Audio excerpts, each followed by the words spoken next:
Hi, my name is Palak Lasaria. Hi, my name is Ishneen Kaur. Hi, my name is Sneha Shinde. Hi, my name is Nishant Kumar. Hi, my name is Ankita Javekar. Hi, my name is Enoch Samuel. Hi, my name is Monica Bisset. Hello everyone, my name is Shaguna Munjal. Hello, I'm Vinay Salian. First of all, I would like to say this initiative is super fabulous. Because we can see a great change in the way we have been dealing with our customers till now. We are focusing more on customers now and the customer experience rather than just focusing on resolving their queries. If somebody had told me a few years back that we'd be changing our approach from output based to input based is something that I wouldn't have believed. But now that I see it happening, it's an amazing one. It's been a cultural shift altogether. Earlier, I think the drive was mainly around performance. However, now when GC has come into the picture, I see everyone putting in efforts to make each and every call count and to deliver the best customer service that they can do on each and every call. New GC rollout is what we've been waiting because it is a very nice rollout that we've done. We have had a lot of sessions before introducing this rollout. We had sessions with MNCI and conversing with CARE. So these sessions are they were focusing more on the call quality. Looking back at our verbatims in our previous model, the verbatims that we used to get from our customers, they were not very expressive.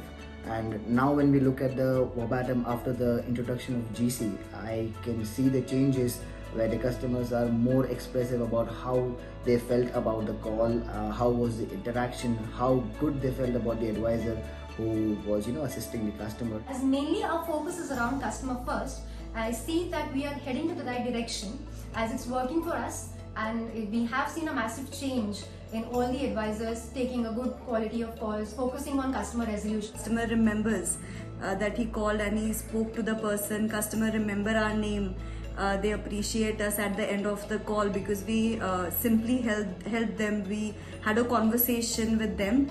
They didn't feel that they are talking to machine. They talk to human beings and they are able to help them properly. Not only are we focusing on what the customer wants and needs, we are also making sure that the conversation that an advisor has with the customer is a great one, is what they expect from us. So I think we are focusing on the way we manage conversations, not just any transaction. I've taken actually your feedback from the advisors on this one, and this is exactly how they feel about it. Is that they haven't seen as a spectacular campaign as this one.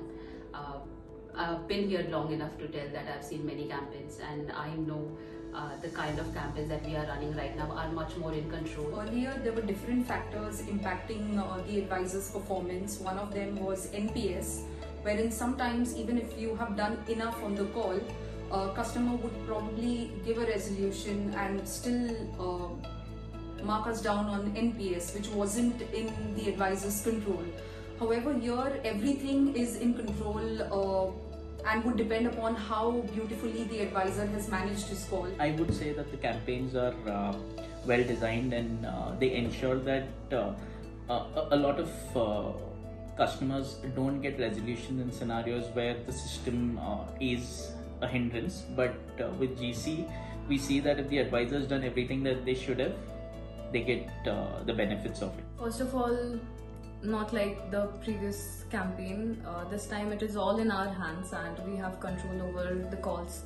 We can ensure that we are giving the right resolution to the customer first of all, and moreover a great conversation with it. I see advisors walking up to us, to all team leaders and mentors seeking advice and support on calls. So now the advisors are also ensuring that every interaction that they have with the customer is a wow interaction. It has a very, very big potential to earn a lot of money. That has given us more excitement, that has given us more reason to take more good calls and have a conversation with our customers. It has given us a lot more opportunity because previously it was NPS, but right now this is something it is dependent on us, wherein we are doing a good conversation, we are making sure that we are following everything and we can earn our money, we are not losing out on it. Advisors are excited that there is a lot of money they can earn. They are definitely working hard on that, following the process, focusing on the call quality, and making sure that they give good experience to the customers. It's helped the leader population because now there is a structure to whatever we're trying to do. The leader population tries to instill the right behaviors in an advisor, and it's easy for them to follow. It's not 100 things that they need to do. They need to ensure that they follow a glide path and a list of things that they have to tell the customer. It becomes easier for the advisors to follow, so that makes it a fun experience for both. We've seen a few situations wherein our advisors keep getting calls from repeat credit seekers. Sometimes it becomes very difficult to follow the entire call structure in such scenarios, because customers are adamant that they need credit, they are demanding credit, and in such scenarios, our advisors are stuck on calls. And due to which, if they are not able to build connect on such calls, or if they aren't able to summarize or use resolution statements, they do get marked down on the GC scorecard, which does impact their overall rating. Customers who are upset or who are angry, because at that time it is a bit difficult to follow the GC. However, with the sessions that we have got, we are trying to make changes to it so that it's not that difficult. The only challenge that I have seen with the GC introduction is with the form. The form is quite lengthy, it consumes a lot of time from an auditor perspective. If there was a way to simplify the form or minimize the parameters in it, it would be of great help. Even though one point as well, if we miss on giving them, so the whole conversation, the whole call goes as miss. So that time what I would suggest is, if in this case, if we can introduce something, then we can send this information to the customer on a text message. So that would be like, if we wouldn't even miss on giving those information, and customer will also get that information as a text message. So let's say the only part where I felt I wasn't able to cope up initially was the AHT. I wasn't able to manage AHT because we had to focus on a lot of things, because when it comes to amazing conversations, there were a lot of criteria, or let's say components to it.